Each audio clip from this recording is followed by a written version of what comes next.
صباح الخير. البريزنت سيمبل أو زمن المضارع البسيط.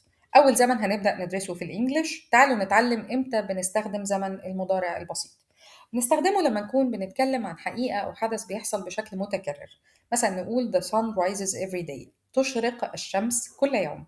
أو I go to school 5 days a week. أنا بروح المدرسة 5 أيام في الأسبوع، وده نمط حاجة بتعملها، مش شرط كل يوم، مش شرط كل أسبوع، لكن بتكررها. في البداية لازم نتكلم عن ال affirmative form أو صيغة الإثبات. بنكون فيها الجملة إزاي في ال present simple. نتفق من دلوقتي إن إحنا هنقسم ضمائر الفاعل إلى مجموعتين.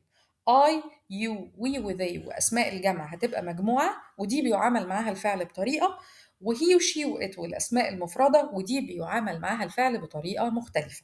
تمام؟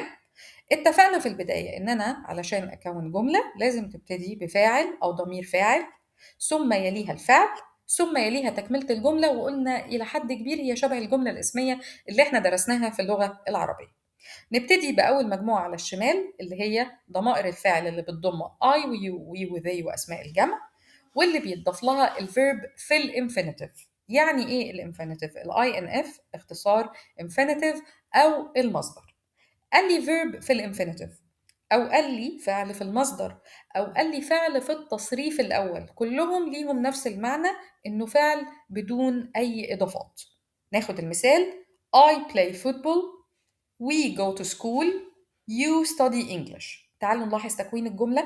I ضمير الفاعل I خد الفيرب play بدون أي إضافات في المصدر، ثم تكملة الجملة football، يبقى I play football. We go to school. نحن نذهب إلى المدرسة. You study English. أنت تذاكر اللغة الإنجليزية. نيجي للمجموعة التانية من ضمائر الفعل، وهي هي وشي وإت والأسماء المفردة. ودي إيه الاختلاف هنا في معاملة الفعل؟ إن إحنا بنحط الفعل اللي في المصدر، لكن بنضيف له مجموعة من النهايات، هي اس أو اي اس أو اي اي اس. تمام؟ هناخد المثال على الكلام ده. هي، بما إنها هي إحنا اتفقنا هنضيف لها play الفيرب في المصدر، وهنضيف له النهايات اس، فبقت he plays football. She go بقت she goes to school. He study بقت he studies English، وزودنا للفيرب IES. حد هيلاحظ معايا وهيقول لي طب يا ميس، طب ما play و study الاتنين في الطبيعي بينتهوا بواي، ليه ضفنا الواحد اس وليه ضفنا الواحد IES؟ هقول لك إن في تصريف للأفعال مع الأسماء المفردة وهي وشي وإت بيكون شوية فيه استثناء. تمام؟ فإذا كان الفعل اللي بينتهي باي بيسبقه حرف متحرك يعني فاول، إذا كل اللي بنعمله إن إحنا مع هي وشي وإت بنضيف للفعل ده فقط حرف الإس، زي كلمة say. تمام؟ say ببص على آخر حرف فيها واي بيسبقه فاول أو حرف متحرك اللي هو ال A. إذا كل اللي عملته مع هي وشي وإت إن أنا هقول says، زودت اس بس. طيب باي، تمام، حرف الواي الأخير سبقه فاول اللي هو اليو، إذا بقت بايز، يبقى she says he buys، وبالتالي play هي كمان لأنه سبق الواي فاول أو حرف متحرك بقت plays. تعالوا نروح للمثال التاني اللي هو الفعل بتاعي في نهايته لقيت حرف ساكن وبعديه حرف الواي. كل اللي هعمله ان انا هحذف الواي وهضيف الاي اي اس، زي كلمة try يحاول او يجرب، اخر حرف فيها كان الواي وقبليه حرف ساكن. تمام؟ كل اللي حصل ان انا عملت ايه؟ ان انا قمت عامله اكس على الواي وحولتها لاي اي اس، بقت he tries she tries. تمام؟ study بينطبق عليها نفس القاعده لان الواي قبلها دي which is consonant، هو ده عندي حرف ساكن. كل اللي هعمله ان انا هشيل الواي واحولها لاي اي اس، وعندي carry. تمام؟ برضو الار جت قبل الواي ودي كونسونانت او حرف ساكن اتحولت لكاريز. وطبعا التصريفات دي مع مجموعة اسماء الفاعل او ضمائر الفاعل هي شي ات والاسماء المفردة. تمام؟ لو رجعنا هنا تاني برضو هنلاحظ يا ولاد ان كان في المجموعة الاولانية we go to school go، لكن مع هي وشي وات اتحولت لجوز. طيب انا ليه حطيت اي اس؟ تمام؟ هنقول إن عندنا قاعدة بتقول برضو في حالة تصريف الأفعال مع هي وشي وإت والأسماء المفردة، لو لقيت أي فعل بينتهي بالنهايات دي أو إكس زي أو إكس زي اس اس اتش أو سي اتش، كل اللي بعمله إن أنا بزود للفعل إي اس من غير ما أحذف حاجة طبعا. تمام؟ تاني، أي فعل بينتهي ب أو إكس زي S SH أو CH، كل اللي بعمله إن أنا بضيف للفعل ES.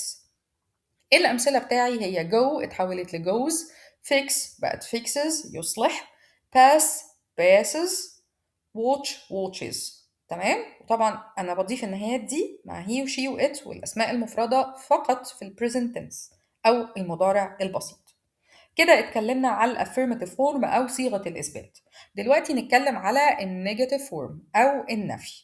علشان أنفي تعالوا نراجع كده حاجة بسيطة، reminder كده على verb to be. احنا اخرنا في verb to be علشان ننفي بستخدم ايه؟ برافو، بستخدم not. وبنحط not فين؟ برافو، بعد الverb to be والافعال المساعده. تمام؟ طيب بعد verb to be والافعال المساعده. تمام؟ هنا النفي بنستخدم don't و doesn't. تاني don't و doesn't. من مكانهم على السكرين ممكن نفهم ان don't بتيجي مع مجموعة ضمائر اللي موجودة عندي، ضمائر الفاعل I you we و they والأسماء الجمع.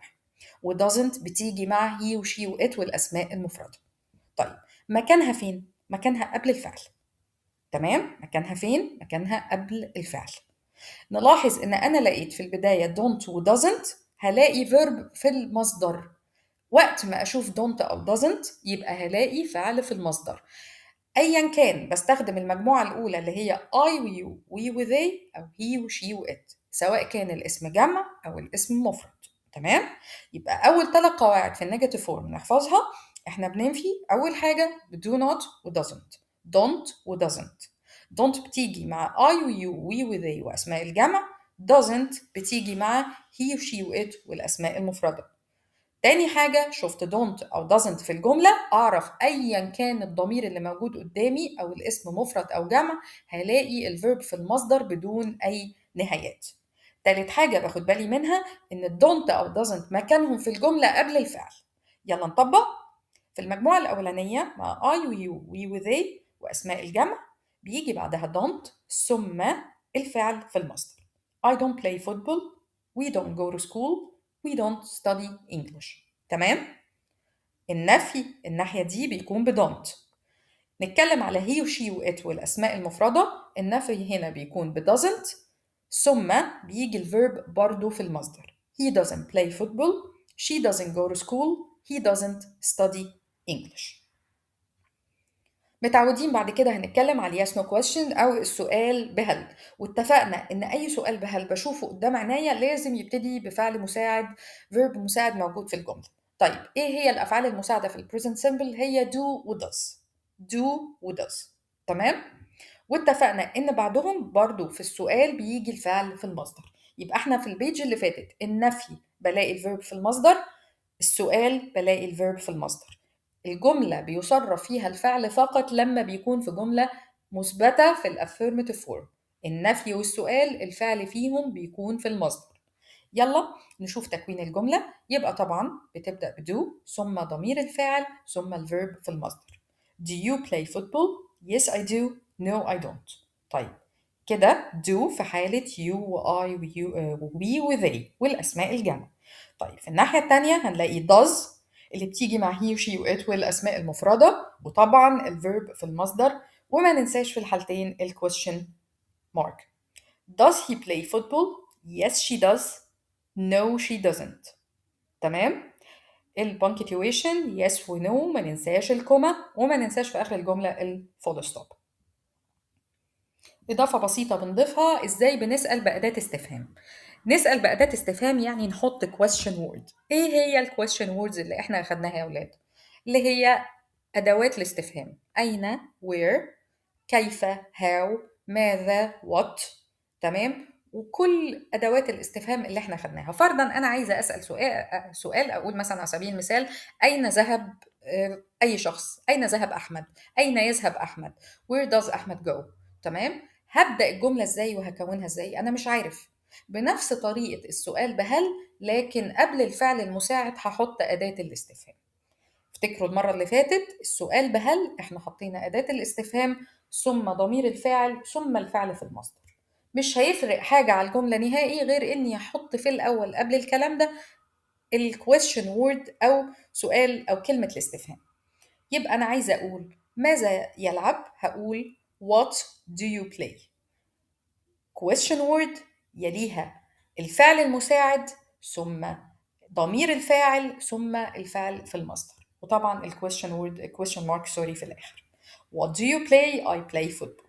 Where do you play football? I play football at the sports club. نفس الطريقة هنطبقها طبعا على مجموعة ضمائر الفاعل he و she و it. طبعا هنبدأ بالquestion word ثم الفعل المساعد اللي هو does ثم he و she و it. طبعا اخترنا does علشان عندي he و she و it، ولازم الverb في المصدر. تذكرة للمرة الرابعة تقريبا، الverb في الانفينيتيف ليه حطيته في المصدر بالرغم ان عندي he و she و it؟ اتفقنا ان في السؤال في الكويستشن والنفي النيجاتيف فورم بيرجع الفعل لأصله، وبيبقى السؤال عندي what does he play؟ he plays football. where does he play football؟ جملة عادية خالص هنكونها he plays football at the club. ناخد بالنا he plays football صرفنا الفعل عادي لأن دي جملة في الافيرماتيف فورم. ايه اللي نفتكره يا ولاد؟ نفتكر مع بعض ان do و does بنستخدمهم عشان أسأل بهل. don't و doesn't بستخدمهم عشان النفي. يبقى do و does دي أفعال مساعدة وبستخدمها في بداية الجملة علشان أسأل بهل. طبعا بتكون إجابة السؤال يا yes I do no I don't yes he does no he doesn't. والنفي don't و doesn't وبنستخدم له الجملتين دول. don't بتيجي مع مجموعة ضمائر الفاعل I you we و they والأسماء الجمع. doesn't بتيجي مع he و she و it والأسماء المفردة. أهم حاجة في الدنيا هنفتكرها دلوقتي شفت do شفت does شفت don't أو doesn't اللي هو شفت سؤال أو نفي بشكل عام لازم ألاقي الverb في الانفينيتيف فورم أو في المصدر بدون أي إضافات. عايزة أراجع على البريزنت سيمبل وأنا مش عارفة أراجعه إزاي. أختار جملة. إحنا اتفقنا إن إحنا بنقسم الضمائر الفاعل لمجموعتين I you we و they والأسماء الجمع دي مجموعة. نختار أي ضمير فيهم ونعمل عليه جملة ونحطها مرة في الأفيرماتيف فورم، مرة في النيجاتيف فورم، مرة في اليس نو كويستشن، ومرة في السؤال بكلمة استفهام. أخدنا أول مجموعة دلوقتي مثلا اخترت أنا we go to school. طيب أما بنيجي ننفي مجموعة I و you و we و they بنستخدم فعل إيه علشان فعل مساعد إيه علشان ننفيهم؟ بنستخدم don't. برافو. طيب شفت نفي يبقى الفيرب اللي بعده هيجي في إيه؟ بالظبط في المصدر. يبقى we go to school في النيجاتيف فورم بقت we don't go to school. هسأل بهل yes no question. اتفقنا بنبدأ ال yes no question بفيرب مساعد أو فعل مساعد. الفعل المساعد اللي بيستخدم مع ال yes no question في مجموعة ال I وال we وال you وال they هو do. يبقى do you go to school والإجابة بتكون yes I do أو no I don't. السؤال بأداة استفهام بكلمة استفهام. كل اللي بيزيد على ال yes no question إن أنا بحط كلمة الاستفهام اللي أنا أخدتها. where do you go؟ I go to school. تمام؟ نفس تركيبة الجملة الطبيعية. كلمة الاستفهام، الفعل المساعد، الفاعل أو ضمير الفاعل ثم الفعل في المصدر وتكملة الجملة. بنفس الطريقة هنراجع مجموعة الضمائر he و she و it والأسماء المفردة في كل الصيغ اللي احنا أخدناها. تمام؟ هتختار أي ضمير فيهم وتحطه في جملة أنت اختارها براحتك. أنا اخترت she goes to school. هي بتروح المدرسة. هنفي باستخدام doesn't. برافو عليك. يبقى she doesn't go to school. طيب هسأل بهل يبقى هختار do ولا does verb مساعد أو فعل مساعد. يبقى does she go to school و go جت في الانفينيتيف فورم علشان أنا هنا في سؤال. الإجابة بتكون yes she does أو no she doesn't. ما ننساش الكوما بعد yes و no والفول ستوب في نهاية الجملة علشان البانكتيويشن. طيب السؤال بأداة استفهام برضو ما يفرقش عن ال yes no question. كل اللي بيفرق إن أنا بحط كلمة الاستفهام في بداية الجملة. تبقى where does she go؟ she goes to school. وما ننساش نصرف الفعل في الإجابة. يبقى she goes go اتحولت لgoes ضفنا es في الإجابة. كده يبقى الجزء الأول من ال present simple انتهى. أتمنى تكونوا فهمتوه. قسموه بالشكل اللي يريحكم علشان تفهموه واحدة واحدة. أي سؤال ابعتولي على اليوتيوب أو على صفحتي على الفيسبوك. شكراً.